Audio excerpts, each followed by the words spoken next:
नमस्कार दोस्तों। तो आइए आलोका एजुकेशन चैनल पर आप सभी का स्वागत है। दोस्तों आज पुनः आप लोगों को के सामने कुछ महत्वपूर्ण प्रश्न लेकर आया हूं जो कि परीक्षा की दृष्टि से अति महत्वपूर्ण है। तो ध्यान दीजिए, पहला क्वेश्चन आप लोगों के सामने है।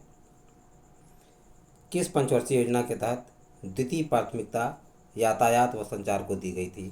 तो ये बात ध्यान रखिए दोस्तों, ये बात पूछा जा रहा है कि किस पंचवर्षीय योजना के तहत द्वितीय प्राथमिकता यातायात संचार को दी गई थी? तो ये किस में दी गई थी? द्वितीय पंचवर्षीय योजना के समय। द्वितीय पंचवर्षीय योजना कब से कब थी? 1955 से 61 ईस्वी थी। ये पीसी महाल नोबिस पर आधारित थी। इसमें भारी उद्योग का भी था। क्या था इसमें? कुछ औद्योगिक कंपनियों की स्थापना की गई थी, जैसे राउरकेला, भिलाई और पश्चिम बंगाल में एक कंपनी की स्थापना की गई थी। पूंजीवादी अर्थव्यवस्था का उद्गम स्रोत किस विद्वान की पुस्तक को माना जाता है? तो ध्यान रखिए दोस्तों, पूंजीवादी अर्थव्यवस्था का उद्गम स्रोत जो है एडम स्मिथ की पुस्तक द वेल्थ ऑफ नेशंस को माना जाता है। द वेल्थ ऑफ नेशंस को पूंजीवादी अर्थव्यवस्था का उद्गम स्रोत माना जाता है। भारत में प्रतिशतता की दृष्टि से सबसे बड़ा जनजाति वाला राज्य कौन सा है? तो ध्यान रखिए दोस्तों, भारत में प्रतिशतता की दृष्टि से सबसे बड़ा जनजाति वाला राज्य मिजोरम है। कितनी जनजाति पाई जाती है? 94.4%। और सबसे बड़ी जनजाति वाला राज्य जो है कौन सा है? मध्य प्रदेश है। कौन सा? मध्य प्रदेश है। लेकिन प्रतिशतता की दृष्टि से ये ध्यान रखिए, सबसे बड़ा राज्य है मिजोरम है, जिसमें 94.4% जनजाति पाई जाती है। नेक्स्ट, थारू जनजाति दिवाली को सूक त्यौहार के रूप में मनाती है, तो कौन सी जनजाति मिथन त्यौहार को मनाती है? तो ध्यान रखिए, थारू जनजाति दीपावली को किसके रूप में मनाई जाती है? सूक त्यौहार के रूप में मनाती है। लेकिन मिथन त्यौहार को मनाने वाली जनजाति है नागा जनजाति। कौन है? नागा जनजाति जो है मिथन त्यौहार को मनाती है। ये बात बिल्कुल ध्यान से सुनिए और इसे अपने माइंड में स्थापित कर लीजिए। किस जनजाति के लोग पुजारी को नायक कहते हैं? ध्यान रखिए, किस जनजाति के लोग जो है पुजारी को क्या कहते हैं? नायक कहते हैं। तो संथाली लोग जो है पुजारी को नायक कहते हैं। किस व्यक्ति को टाइगर मैन ऑफ इंडिया के नाम से जाना जाता है? ध्यान रखिए दोस्तों, कैलाश सांखला जोधपुर राजस्थान को टाइगर मैन ऑफ इंडिया के नाम से जाना जाता है। नेक्स्ट, हिमाचल प्रदेश की दूसरी राजधानी किस जिले में स्थित है? तो ध्यान रखिए दोस्तों, हिमाचल प्रदेश की दूसरी राजधानी जी धर्मशाला कांगड़ा जिले में स्थित है। हिमाचल प्रदेश की दूसरी राजधानी किस जिले में स्थित है? धर्मशाला कांगड़ा जिले में स्थित है। तो पहली राजधानी कहाँ स्थित है? कमेंट में बताइए। सर पीटर स्कॉट ने अंतर्राष्ट्रीय रेड डाटा बुक की कल्पना कब की थी? सर पीटर स्कॉट ने अंतर्राष्ट्रीय रेड डाटा बुक की कल्पना कब की थी? सर्वप्रथम 1963 ईस्वी में सर पीटर स्कॉट ने अंतर्राष्ट्रीय रेड डाटा बुक की कल्पना की थी। किस नेशनल पार्क को पक्षियों का स्वर्ग कहा जाता है? ध्यान रखिए दोस्तों, केवला देवघाना पक्षी अभयारण्य जो कि राजस्थान में, यहीं से बाणगंगा एवं गंभीरी नदी निकलती है या प्रवाहित होती है। प्रश्न पूछा भी जा सकता है कि गंभीरी यानी बाणगंगा एवं गंभीरी नदी किस पक्षी अभयारण्य से निकलती है या प्रवाहित होती है? तो केवलादेव घाना पक्षी अभयारण्य से। केवलादेव घाना पक्षी अभयारण्य कहाँ पे है? राजस्थान में। से भरत पक्षी अभयारण्य भी कहा जाता है। तो पक्षियों का स्वर्ग किसे कहा जाता है? केवलादेव घाना पक्षी अभयारण्य को। तो आप लोग समझ में आ गया होगा। भारत के किस राज्य में अनुसूचित जाति निवास नहीं करती है? तो ध्यान रखिए दोस्तों, भारत में नागालैंड एवं अरुणाचल प्रदेश ऐसे राज्य हैं जहाँ पर अनुसूचित जाति निवास नहीं करती है। नेक्स्ट,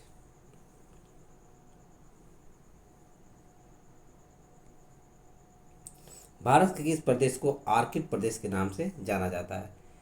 तो भारत के अरुणाचल प्रदेश को आर्किड प्रदेश के नाम से जाना जाता है। आर्किड का मतलब है दोस्तों जो है फूलों का रोपण करना या नहीं, फूल की बागवानी करना। तो अरुणाचल प्रदेश को जो है आर्किड प्रदेश के नाम से जाना जाता है, जहाँ पे ढेर सारे फूल को उगाए जाते हैं।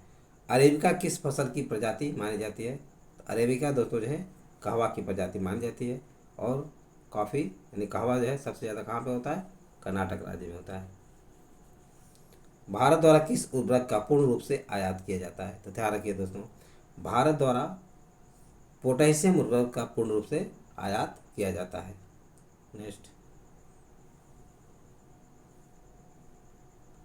किस आयोग ने 4 अक्टूबर 2006 को सिफारिश प्रस्तुत किया कि कृषि को राज्य सूची से हटाकर समर्थित सूची में ले जाएं? तो ये काम किसने किया था? राष्ट्रीय कृषि आयोग, एनएफसी। राष्ट्रीय कृषि आयोग ने 4 अक्टूबर 2006 ईस्वी को सिफारिश प्रस्तुत किया कि कृषि को राज्य सूची से हटाकर कहाँ डाला जाए? समर्थित सूची में लाया जाए। Central arid zone research institute की स्थापना कहाँ पर की गई थी? तो central arid zone research institute की स्थापना दोस्तों जो है राजस्थान के जोधपुर में की गई। विश्व में कौन से 2 देशों ने गेहूं चावल की अधिक उत्पादकता की किस्म विकसित की? विश्व में कौन से 2 देशों ने गेहूं एवं चावल की अधिक उत्पादकता की किस्म विकसित की थी? तो ये ध्यान रखिए दोस्तों, गेहूं का मैक्सिको तथा चावल का फिलीपींस ने की थी। मैक्सिको तथा फिलीपींस ने की थी। नेक्स्ट, 22 दिसंबर 1939 को मुस्लिम लीग ने किस दिवस के रूप में मनाया था? तो ध्यान रखिए दोस्तों, 22 दिसंबर 1939 ईस्वी को मुस्लिम लीग ने मुक्ति दिवस के रूप में मनाया था। इसी दिन कांग्रेस ने अपना मंत्रिमंडल से त्यागपत्र दिया था। गांधी जी ने 17 अक्टूबर 1940 ईस्वी को पौनार में व्यक्तिगत सत्याग्रह आंदोलन शुरू किया।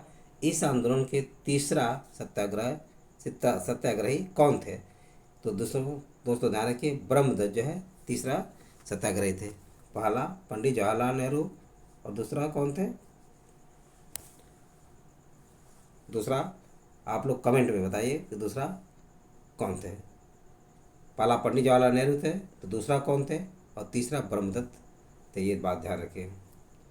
चौरी चौरा कांड के समय गांधी जी को गिरफ्तार कर 6 वर्ष की कड़ी कारावास की सजा सुनाई गई। उन्हें इस केस से कब रिहा किया गया? तो चौरी चौरा कांड के समय गांधी जी को गिरफ्तार कर कितने वर्ष की कड़ी कारावास दी गई? 6 वर्ष की कड़ी कारावास दी गई थी और इससे उन्हें सजा सुनाई गई थी।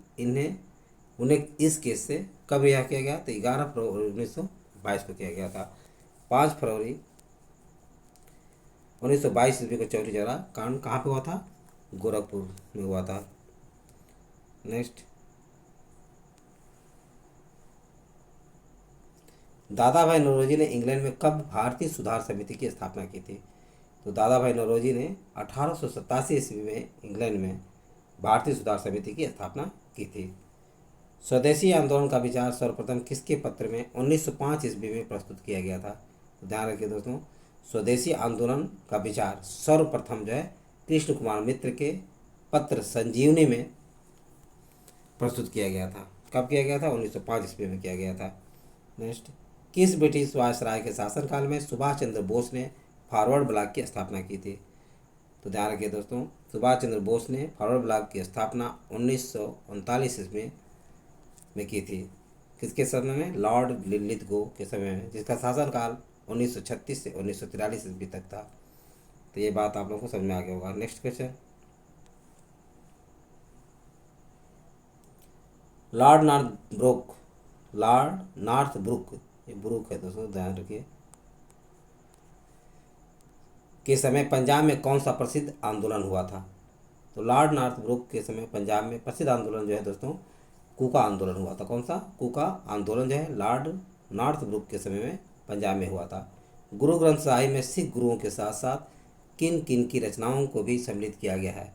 तो ध्यान रखिए दोस्तों, गुरु ग्रंथ साहिब आदि ग्रंथ में सिख गुरुओं के साथ साथ जो है कबीर, नामदेव एवं रैदास की रचनाओं को भी शामिल किया गया है।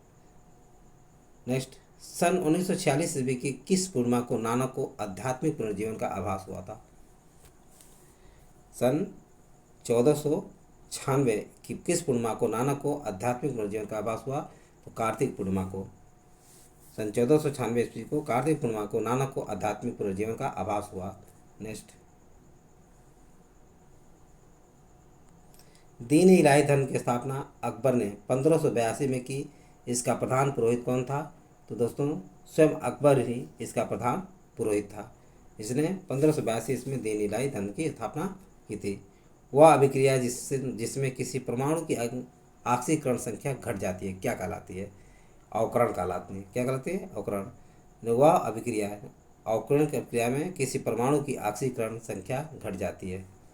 जब एक पदार्थ इलेक्ट्रॉन त्याग करता है तो दूसरा उसे ग्रहण करता है, तो ऐसी प्रक्रिया को क्या कहते हैं? तो ध्यान रखिए दोस्तों, ऐसी प्रक्रिया को रेडॉक्स अभिक्रिया कहते हैं। जब एक पदार्थ इलेक्ट्रॉन का त्याग करता है तो दूसरा उसे ग्रहण करता है, ऐसी क्रिया को रेडॉक्स अभिक्रिया कहते हैं। कपड़े से जंग के धब्बे हटाने के लिए किस अम्ल का प्रयोग किया जाता है? तो ध्यान रखिए दोस्तों, कपड़े से जंग को हटाने के लिए ऑक्जेलिक अम्ल का प्रयोग किया जाता है। नेक्स्ट,